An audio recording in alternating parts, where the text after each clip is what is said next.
Hi everyone, welcome back to let's improve YouTube channel. আজকের এই ভিডিওতে তোমাদের সবাইকে ওয়েলকাম।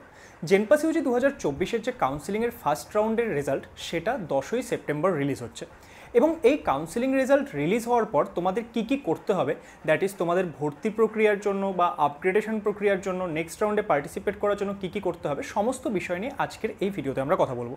তাহলে তোমরা যারা জেনপাস ইউজি 2024-এর কাউন্সিলিংয়ে পার্টিসিপেট করেছো অবশ্যই আজকের এই ভিডিওটিকে শুরু থেকে শেষ অবধি দেখবে, যাতে তোমরা প্রত্যেকটা বিষয় একদম ভালো করে বুঝতে পারো। দেখো, আমাদের 10ই সেপ্টেম্বর জেনপাস ইউজি 2024-এর যে ফার্স্ট রাউন্ডের কাউন্সিলিংয়ের রেজাল্ট সেটা পাবলিশ হচ্ছে। ওকে, সেটা সাধারণত সকালবেলার দিকে কোনো এক সময় পাবলিশ হয়ে যাবে। এবার কাউন্সিলিংয়ের রেজাল্ট পাবলিশ হওয়ার পর তোমাদের প্রথম কাজ কী হবে? প্রথম কাজ হবে তোমরা তোমাদের যে অ্যাকাউন্ট সেই অ্যাকাউন্টে লগ ইন করে নিয়ে চেক করবে যে তোমাদের কি কোনো একটা ইনস্টিটিউট অ্যালট হয়েছে নাকি হয়নি। মানে তোমরা তোমাদের যে অ্যাকাউন্ট ছিল সেটাতে তোমাদের আইডি পাসওয়ার্ড দিয়ে লগ ইন করে দেখে নেবে যে তুমি কি কোনো একটা কলেজ পেয়েছো নাকি পাওনি। যদি কেউ কোনো কলেজ না পেয়ে থাকো তাহলে এই মুহূর্তে তারা কি করবে? তাহলে এই মুহূর্তে তাদের কোনো কিছু করার প্রয়োজন নেই, তারা সেকেন্ড রাউন্ডের রেজাল্টের জন্য অপেক্ষা করবে। তাহলে কি বললাম, যে যারা কোনো একটা কলেজ পাওনি তাদের কোনো কিছু করার নেই, তারা সেকেন্ড রাউন্ডের রেজাল্টের জন্য অপেক্ষা করবে। তাহলে এবার আমরা কথা বলবো যে যারা কোনো একটা কলেজ পেয়েছে তাদেরকে কি করতে হবে, কারণ তাদের এই ক্ষেত্রে অনেকগুলো স্টেপ এক এক করে কমপ্লিট করতে হবে। সবার প্রথমে যারা কিনা একটা অ্যালটমেন্ট পেয়েছো তাদেরকে সবার প্রথমে সিট অ্যাকসেপ্টেন্স ফি পেমেন্ট করতে হবে। এটা কত টাকা হয়? এটা 1000 টাকা হয়, যেটা তোমাদেরকে অনলাইনে পেমেন্ট করতে হবে। তাহলে সবার প্রথমে তুমি কি করবে? সিট অ্যাকসেপ্টেন্স ফি 1000 টাকা পে করে দেবে। দেখো, কেউ যদি এই সময় অ্যালটমেন্ট পাওয়া সত্ত্বেও সিট অ্যাকসেপ্টেন্স ফি পে না করো তাহলে কিন্তু সে পরবর্তী কোনো রাউন্ডে আর পার্টিসিপেট করতে পারবে না। তাহলে সবার প্রথমে সিট অ্যাকসেপ্টেন্স ফি পে করবে। সিট অ্যাকসেপ্টেন্স ফি পে করে দেওয়ার পর তোমাকে তোমার যে ইউনিক অ্যালটমেন্ট আইডি সেটা তুমি ওখানে দেখতে পাবে, সেই ইউনিক অ্যালটমেন্ট আইডি সেটা তোমাকে নোট ডাউন করে নিতে হবে এবং তোমার যে seat allotment letter, that is তোমার যে একটা অ্যালটমেন্ট এসেছে তো সেখানে দেখবে যে সিট অ্যালটমেন্ট লেটার ডাউনলোড করার অপশন থাকবে, তো সেই সিট অ্যালটমেন্ট লেটার সেটাকে ডাউনলোড করে নেবে। তাহলে এটা হয়ে গেল তোমাদের প্রথম কাজ, যে সিট অ্যাকসেপ্টেন্স ফি পে করছো, তারপর তোমরা সিট অ্যালটমেন্ট লেটারটা ডাউনলোড করে নিচ্ছ এবং নিজেদের যে ইউনিক অ্যালোকেশন আইডি সেটাকে নোট ডাউন করে নিচ্ছ। বাই দ্য ওয়ে, এই যে ইউনিক অ্যালোকেশন আইডি এটা তোমাদের কখন প্রয়োজন হবে? এটা যখন তোমরা ভেরিফিকেশন বা অ্যাডমিশনের জন্য যাবে তখন তোমাদের প্রয়োজন হবে। এবং এই যে আইডি সেটা কিন্তু অন্য কারোর সাথে শেয়ার করবে না, এটা তোমার পার্সোনাল এবং সিকিউর একটা আইডি। ওকে, তাহলে এটা আমাদের কাজ হয়ে গেল। নেক্সট স্টেপ কী আসছে? নেক্সট স্টেপ আসছে হচ্ছে আমাদের ডকুমেন্ট ভেরিফিকেশন।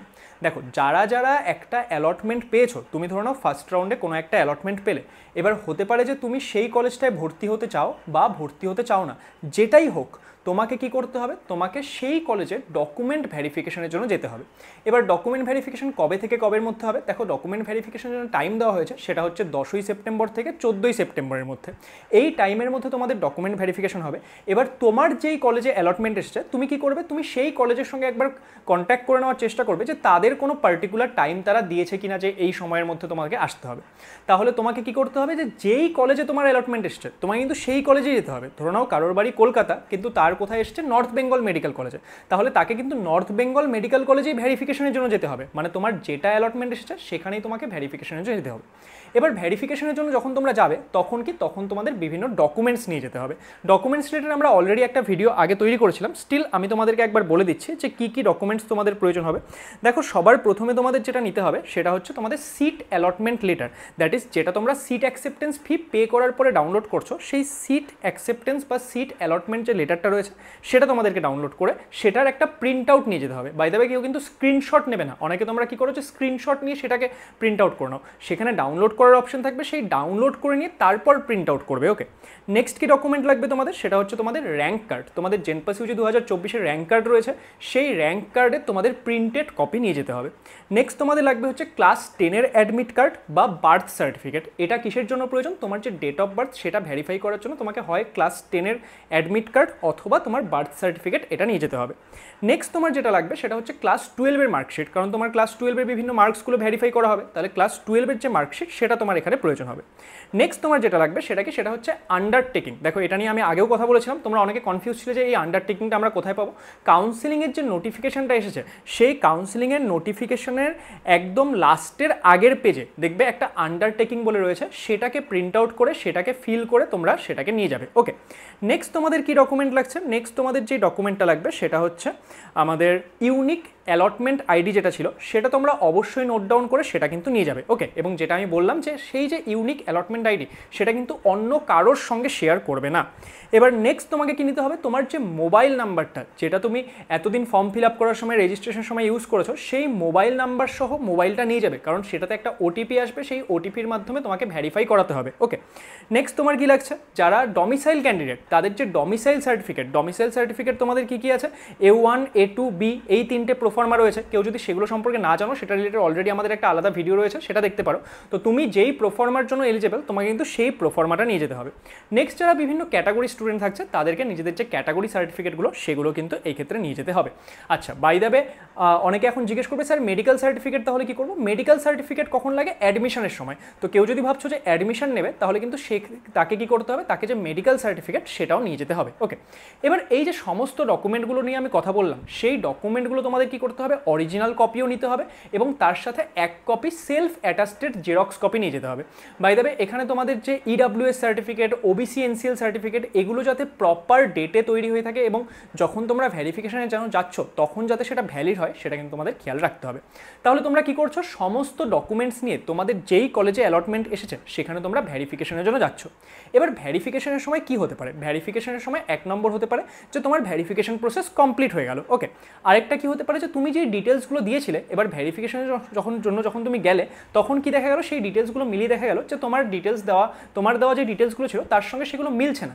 বা এক্সাম্পল কেউ ধরে নাও যে EWS দিয়ে রেখেছিলে কিন্তু এখন EWS সার্টিফিকেট নেই, তাহলে তাদের কি হবে, তাদের কিন্তু ভেরিফিকেশন ক্যান্সেল হয়ে যাবে এবং তাদেরকে নেক্সট রাউন্ডের জন্য অপেক্ষা করতে হবে। দ্যাট ইজ যাদের কিনা ভেরিফিকেশন ক্যান্সেল হয়ে গেল, এক্সাম্পল কেউ একজন EWS অ্যাপ্লাই করেছিল কিন্তু এখন EWS সার্টিফিকেট নেই, OBC অ্যাপ্লাই করেছিল কিন্তু এখন OBC সার্টিফিকেট নেই, তাহলে তাদের ফার্স্ট রাউন্ডে যে অ্যালটমেন্টটা এসেছে সেটা ক্যান্সেল হয়ে যাবে এবং তাদেরকে অপেক্ষা করতে হবে নেক্সট রাউন্ডের জন্য।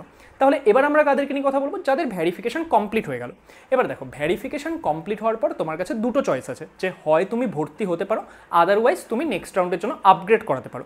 এবার এখানেও একটা ব্যাপার, তুমি যে চয়েস ফিলিং করেছিলে তার যদি একদম 1 নম্বর কলেজটা তুমি পেয়ে গিয়ে থাকো তাহলে তোমার কাছে একটাই অপশন যে তুমি সেই কলেজে ভর্তি হবে। তুমি যদি ভর্তি না হও তাহলে পরবর্তী কোনো কাউন্সিলিং রাউন্ডে আর তুমি পার্টিসিপেট করতে পারবে না।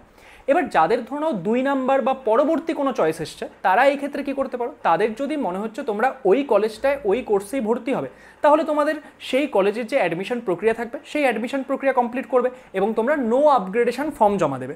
আর যারা ভাবছো যে না আমরা এই কলেজে এই মুহূর্তে ভর্তি হতে চাই না, আমরা নেক্সট রাউন্ডে একবার চেক করতে চাই যে আমরা ওপরের দিকে আর কোনো কলেজ পাচ্ছি কিনা, এটা কাদের জন্য কথা হচ্ছে, যারা সেকেন্ড বা তার পরবর্তী কোনো চয়েস পেয়েছে তাদের হাইয়েস্ট প্রায়োরিটি চয়েসগুলো তো ওপরে রয়েছে। তাহলে যারা চেক করতে চাচ্ছ না আমরা পরের রাউন্ডে চেক করতে চাই তারা কি আপগ্রেডেশনের জন্য দেবে, তাহলে তাদেরকে কি করতে হবে, ফিজিক্যাল ভেরিফিকেশন কমপ্লিট হওয়ার পরে ইএস আপগ্রেডেশন ফর্ম জমা দিতে হবে। সেই ক্ষেত্রে তোমরা সেকেন্ড রাউন্ডের জন্য এলিজেবল হয়ে যাবে। এবার সেই ক্ষেত্রে সেকেন্ড রাউন্ডে গিয়ে যদি তোমার আপগ্রেড হলো সেটা হতেও পারে আবার নাও হতে পারে। এবার অনেকের প্রশ্ন থাকে স্যার আমি যদি আপগ্রেডেশনের জন্য দিই এবং সেকেন্ড রাউন্ডে গিয়ে যদি আমি নতুন কোনো কলেজ না পাই, মানে আমার যদি আপগ্রেড না হয় তাহলে কি আমার ফার্স্ট রাউন্ডের কলেজটা থাকবে? হ্যাঁ, তোমরা যদি কেউ আপগ্রেডেশনের জন্য দাও এবং সেকেন্ড রাউন্ডে গিয়ে যদি তোমার আপগ্রেড না হয় তাহলে তুমি ফার্স্ট রাউন্ডে যেই কলেজটা পেয়েছিলে সেটা তোমার হাতে থাকবে। তাহলে এই হচ্ছে ফার্স্ট রাউন্ডের কাউন্সিলিং রেজাল্ট বের হওয়ার পর তোমাদের পুরো প্রক্রিয়া যেটা তোমাদেরকে কমপ্লিট করতে হবে। আমি আশা করব যে আজকের এই ভিডিওটি তোমাদের জন্য হেল্পফুল ছিল এবং তোমরা পুরো বিষয়টি বুঝতে পেরেছো। বাই দ্য ওয়ে এখানে আরও একটা কথা বলতে চাই যে কারোর যদি জেনপাস ইউজির র্যাঙ্ক অনেক পিছনের দিকে থেকে থাকে এবং তোমরা দেখছো যে তোমরা প্রপার কোনো ভালো কলেজ পাবে না এবং ভাবছো যে 2025-এর জন্য প্রিপারেশন করবে, তাহলে তোমরা কিন্তু আমাদের অ্যাভেঞ্জার্স ব্যাচে জয়েন করতে পারো। সেটাতে জয়েন করার জন্য তোমরা আমাদের যে লেটস ইমপ্রুভ অ্যাপ সেটাকে ডাউনলোড করে নেবে এবং সেখানে গিয়ে তোমরা জেনপাস ইউজি 2025-এর জন্য আমাদের যে অ্যাভেঞ্জার্স ব্যাচ রয়েছে সেটাতে এনরোল করতে পারো। তাহলে তোমরা কিন্তু আমাদের সঙ্গে প্রিপারেশন করতে পারবে এবং আমরা সবাই মিলে চেষ্টা করব যাতে তোমরা নেক্সট ইয়ার একটা ভালো র্যাঙ্ক আনতে পারো। তাহলে আজকের এই ভিডিওটি ভালো লাগলে সেটাকে লাইক করে দিও, বন্ধুদের সঙ্গে শেয়ার করে দিও অ্যান্ড আমাদের আপকামিং ভিডিওগুলো দেখার জন্য আমাদের চ্যানেল লেটস ইমপ্রুভকে অবশ্যই সাবস্ক্রাইব করে নিও। Thank you so much.